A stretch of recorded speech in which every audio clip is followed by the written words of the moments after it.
And No, let's do the Storm, who kick off with Para, the Dogs, the Titans, and the Tigers. They do have they play the Eels, the Titans, Tigers, Rabbitohs, Seagulls, Roosters, Broncos, Panthers twice. And I believe they had one of the tougher draws in terms of quick backups as well. But we will see how that goes. They've lost Bromwich, Johns, Kafusi, Brandon Smith, and Tyson Smoothie. They've picked up Joe Chan, Alicia Katoa from the Warriors, Aaron Penne from the Warriors, Tarek Sims from St George. One of the less inspiring player trading scales, I guess. And this is a team that they potentially were at the bottom of the barrel last year at injuries at times, and they were not very impressive at all. Pappenhausen, we don't know. Do you want to run for your 17? They still finished, what, fifth? Still finished fifth. Yeah, so do you want to run through your 17, Barn? And yeah, absolutely. see where he's sitting, or just load my Pappenhausen, dependent squad on how he comes back from this injury, there's still talk that he's probably going to be missing the first 3 or 4 weeks of the year. So in that case, it'll be Meaney playing fullback. Well, on that, does Munster start at fullback? I don't think so. They just stick with what they go? Yeah, I think so. You saw how good Munster was last year. He was good at fullback too. Yeah, I know he played a couple of games back there, but he makes so much more of a difference. Like Meaney has nowhere near the same ball playing game, all running game as Munster does in the front line. And to be honest, Meaney's a bit of a speed bump in defence. I know Munster's not the best defender in the world, but he's got a couple of yards. He's got a couple of yards on Nick Meaney. It's also a case of, I think as well, Meaney's a better fullback than he is a half. Yeah, absolutely. Xavier Coates as a lay down was there for a wing spot, and I'm pretty sure Jennings comes back in on the other wing. He was a little bit hit and miss last year, but I think he'll get the starting option this year. Remus Smith and Olam, definite centre starters. Yep. Some of the best on their days, some of the best centres running around in the comp. Yeah, I forgot about Remus Smith when I was first going out. Munster at 6, Hughes at 7, one of the better halves combinations in the competition. This is where it gets a bit skinny for me. You've got, I'm guessing they're going to start with Kamakamika and Christian Welsh in the front row. Kamakamika's been the first drop for the entire time the Bromwiches was there, so I'd imagine he'd be the first one that moves into the starting spot. Yeah, well, whether they start Nelson at prop and that's what I've gone. Kamakamika back row would be the only other. Anyway, yeah. I just think they'll be. I think, to be honest, I think Naz will be forced to play 80 minutes, and it's probably a little bit easier for him to play 80 minutes at 13 than it is to play. I think he'll be playing 13, to be honest. Josh King doesn't keep 13? No, I don't think so. I think King will go back to the bench, to be honest. I think Katoa and Sims will probably take his spot. But you could probably even... Yeah, no, that's true. They might even keep him there. He was very good last year. So, yeah, it's probably something I given the other options, brushed over a little bit, to be honest. But, Kamakamika and Welch I've got starting. Grant at 9, obviously. You're not going to pick anyone else to play hooker. Tarek Sims and Alicia Katoa I've got in the back row. That's where I start to find it. Obviously really falls away considering what the options that they've had there last year. These two blokes have basically been sort of second pick in the teams that they're coming from, and those teams weren't as good as the team that they're coming into. So Nelson at 13, I just think that he can basically play as a prop, but then also play on the edges as well. It gives him that little bit of freedom at 13, and I think if they are going to play him for 80 minutes, that'd be the perfect spot for him to play because he can pick and choose where he pops up on the field. He can go terrorise some centres or go and bash the big blokes in the middle of the field, depending on what he wants to do. I think Meaney's your 14 if Pappy's playing, but if he's not, there's another one. That's a big question mark on who they play in that 14 position if Pappy's injured. Tepai Moroa in the 15, Josh King at in 16, and then toss up between either Eisenhuth or the young fella in Jack Howarth. I've got Howarth playing in the 17. So I think they'll start with Eisenhuth just because he was, he's proven as he's not a top-rung first grader, but he is a first grader at the time. And they do need some size there. It seems, from what I'm hearing here at least, we've at least in terms of Melbourne's forwards got some difference in our combinations. Sure. So I've got Welch and Asofa Solomona starting at prop. I've also got Sims and Katoa second row. I've got King at lock. I do have Kamakamika coming off the bench as an option at lock in the second row or at prop. I've got Meaney starting on the wing. under the Right. proviso that Pappenhausen's there. Leaving Jennings out. Yeah, Yeah. okay. But I in think terms they of will that too, 'cause he's a 14, goal kicker. in terms of that 14, I've got Wishart because will probably come on as a hooker maybe, but can they play showed they did like in the backs. like him at the 14. Yeah. So I've obviously got Kamika on the bench. I've got Penne on the bench as well, and I've got Howarth on the bench because I guess it's coming to the point now. If they're paying him $500,000 a year over 5 years, we know he's got to make his debut this year, just with how thin Melbourne's pack is looking. But if you start him off on the bench as well, there is an option. I had a look at where he's played in reserve grade.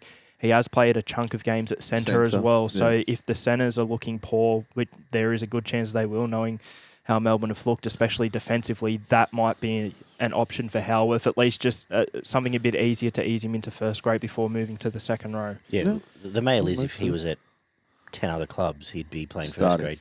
Yeah, so I think he does get a bench spot, probably ahead of Wishart to start with. Okay. Depends. I think Pappenhausen probably changes 3 dominoes there. Well, that's the thing. Absolutely does. This is all under the proviso that Yeah. Pappenhausen's there. If not, there are multiple changes. So what does all this mean? So Well, their depth is seriously lacking. Like, you look at the blokes that missed out. You got Trent Liero, who's probably going to struggle to crack it in a lot of teams. Yeah. Might make the 17 of half the teams. Nicarima, who's been hot and cold for his entire career, and he's been colder than he has been hot for the last 3 or 4 years. Seve, probably find a spot in a few teams, and Dean Eremia, it's the same sort of thing. He might get a spot somewhere, he might not. Like they're serious. I've got some real question marks around some of the starters, let alone the depth for the rest of the squad for Melbourne, and it's the first time I've had it since their inception. Realistically, they've always had a very strong 17. As I said, when we saw through Origin last year and when they had those injuries, we saw them exposed.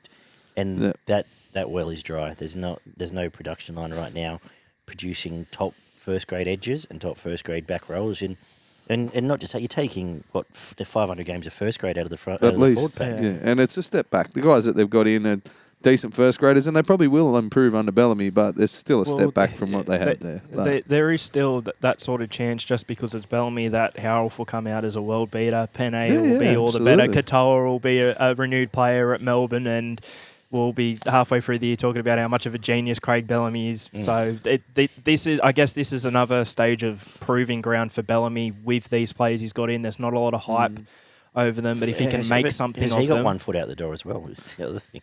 Looking that way, but even with Meany at fullback, they've got a top quality spine, and it's one of the better spines in the competition, and absolutely. that'll get them enough points to be competitive pretty much every week of the year. It'll all depend on how their defence goes, and realistically the fitness and the size, because this team looks a lot smaller than they have done in the recent years as well. And you've got I've got he's an 80-minute player, there's no issue with that, but you know what, Harry Grant probably having to play 80. Yeah, absolutely has to play 80. And having to do that in a pack that's not rolling like he's used to.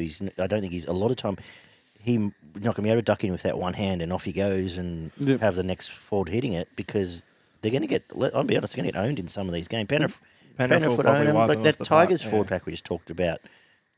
Ball in hand, they've got some good outside backs and all the rest of it. As I said, you just hate the Tigers, Oliver. You hate the Titans. No, I'm just thinking, it's just, I still can't at this stage see a situation where the Tigers beat the Storm. I'm sorry. Well, that's what I'm So the forward pack would beat them. Make them work very hard. Well, one thing I do think about this Melbourne side as well, while we're talking about how the pack is weakened, so the defence is probably weakened a bit, I still think the attack... I still think they're going to score plenty of points. And I feel like there will be games this season where they score 30 and a mid to low 8 team they'll be in touch. 20. Even with the better teams of the comp, though, they're going to stay in touch just because they can put points on. Halves are to this competition now, and they've got the 2 best halves in the game. Close to two, it. Don't write in. Two elite Don't halves. write in and tell me about things. I know, and we were talking about it before. I'm not sure if Barney Plus agrees, the best but I think with Pappenhausen in there, all players at their best, they have the best spine in the competition, and that spine you could plug them into the Dolphins, and it makes them a top 8 side. I think that's the big thing for Melbourne. So I was reading today, there's no time frame on Pappenhausen coming back. They're not trying to put a time frame on because he literally had to walk. They don't want to set they had to teach the bloke how to walk again. Yeah, he's literally just learn how to walk again, let alone run. He's been to the US. He's but they've made a point of saying Still we over don't there, want I'm to pretty say. sure. But, I think he is. Yeah, they've made a point of saying we don't want to put a time frame because we don't want to either disappoint or have him try and push through it. So you forget how terrifying he was at the start of last year. He was up. He was Tommy Turbo level of scary at times. 7 or 8 line breaks a game, try assists, ridiculous. But he's got a long path back, and it'd be very interesting to see how a Melbourne Storm squad and Bellamy handle pressure if they come out and drop 2 of the first 3 games. I think the thing is too, you talk about Pappenhausen now, he's been sent over to America, and so is Tommy Turbo, based off of what Latrell Mitchell did, but it may be seen as a positive they're sending Pappenhausen over to America to have the best physios, whatever, but that also means he's missing out on a lot of time training with his teammates, which can have an effect as well. And we know Bellamy, even when he is fit, he's not going to rush him back. He started him off a bench last time. Pappy's the one good thing about probably, that he can miss time away from being in combination because he's just always there. Like the big part of his game is being able to run and run quick and being in the right spot. Be there. Just following the ball and just being in and around the ball. There, like absolutely. Off a deflection or a bomb or something. Yeah. So realistically, what hopes do Melbourne have? I don't think they can win the comp. No, I don't think they can win the comp. I think they're going to be closer to the bottom of the 8 than the top of the 8. Yep. And agreed. I actually wouldn't be shocked if they missed it, but I'm not by any means going to leave any team with a spine like that out of the 8. That's right. But I think 6, 7, 8 is what they're looking at. Well, the more that you've mentioned it, I think Josh King probably does play 13 now, to be honest. He was good last year. He was very good. And that's Nelson can start at prop and then King can go to an edge or King can come off for a rest and then Nelson can go back to 13 and, it gives him a little bit of flexibility in around that pack. I think he'll improve again, to be honest. I can see a really big future for that young fella and he looked like a superstar at different stages last year. The amount of work he got through was ridiculous and comparable to some of the best in the game. And then I think Elise Katoa. You think back probably, I think it was 2.5 years ago for the Warriors, his breakout year. He was tremendous. He was steamrolling back rower that ran over the top of people. And given this spine and the fact that he's going to be put into good positions with, good ball, he could go back to being close to that. And I think they're probably the 2 big improvers that you'll see come out of this Storm team. Big year for Kamika. Absolutely. But so was last year. And so was the year before, to be honest. He's probably 2 years now. I know he's had off-field issues and he's had he's a big injury, boy. And but I think his motor's the issue, to be honest. Yeah. I think he gets through 20 minutes and he struggles to go much further, which is weird coming out of a Melbourne system because they normally flog you to within an inch of your life and you're the fittest you're ever going to be. But I don't know, it could be a mental thing as well. He might just switch off after 20 minutes or so. Who knows? But if they could get him to a 40, 50-minute output every game with his size and power that he has, he could be a tremendous player. He could be one of the best props in the game. But question marks around him still. Big year for Tarek Sims. Yeah, absolutely. It's the back end of his career, though, as well. So... You know what I mean? He's probably going down to a system. I think he's just he's more of a position holder, and if he can live up to the sort of work he's been putting out the last couple of years, I think they'll be happy with him, and he'll just and he's play not, a role not the player there. that's going to let anyone down. No, absolutely not. He's always been an effort player. That's what he's built his game around. So, and I can't believe I'm saying this about the Melbourne Storm, but unconfidently, I'm tipping top 4 based heavily off of the spine, because if you think back to maybe 2020, 2021, and we talked about this on the show last year, how we were seeing more of an emphasis and more of an effort from the forward pack because there had to be. But if the spine is clicking, like I'm at least here tipping it to, this weaker pack won't have to do as much, which is what we've seen from the best Melbourne Storm sides. They've still, in the past, they've had very good packs that didn't have to do as much as packs in other teams because the spine was just so on and they were fully in control. Their forward pack if they can get back to that for a lot of the year. It wasn't, but there were games where there was more emphasis on the forward pack, and they had to do more, and they were thrust more in. They were thrust more into the limelight, I guess you can say. But if the spine is clicking, single-handedly carried the forwards for in and around that shitty period. And even in good periods too, with a good forward pack, there have been times where the spine's carried just because they've been that good. I still think that spine is that good, just not as consistently. But if they can do that in 2023, and again, I'm not saying this confidently, but I think they can. There is a scenario where Melbourne can finish top 4. You mentioned Kamakamika and Sims. I did have those as players that probably need to prove their worth and spot in the team, so a bit of pressure on those guys. And Jennings as well, one that Ollie mentioned earlier. I think he definitely is a first grader, but he's one of those guys that sort of fades in and out of games as well. So I think there's a bit of pressure on him to keep his spot by the end of the season as well. And look, we're talking about these finish sort of lower half of the 8 in a season where they're going to play the Bunnies. By being the Storm, they get a tough draw because they like the blockbuster Thursday, Fridays. They're going to play Penrith twice, Bunnies twice, Roosters twice. Yep. Eels twice, if you're counting them, which perhaps we won't by the time we get there. They're no good thing to beat any of them at their best. Well, just a fact to add to that in 2022, so you bring up about Melbourne being a blockbuster team. They drew more ratings consistently than any other team on Fox, so on pay TV. Yeah, so right. You'd at least think Fox are looking at them every exclusive game they can get for Melbourne.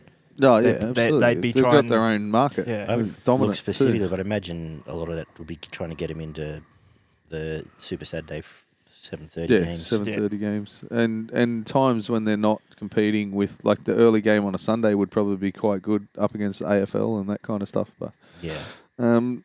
Pappenhausen, just plain and simply, Pappenhausen's a game changer. Yep. They could finish 8th without him, and they could finish probably 2nd with him. Yeah. If he's fully fit and playing for the majority of the year. But I've got my doubts, and especially around the back row and the depth in the forward pack, and I think they'll probably just scrape into the bottom of the 8. If they weren't the Melbourne Storm, I would be tipping them as the 8. Yeah, well, I was probably a month ago, and then Yeah, I had so a you've good changed look at the squad, and the rest of the squad's in and around there, and yeah, I've got them hanging into the bottom couple of spots of the 8. Yeah. Final words, Ollie? I think guaranteed 8, they can make the 4.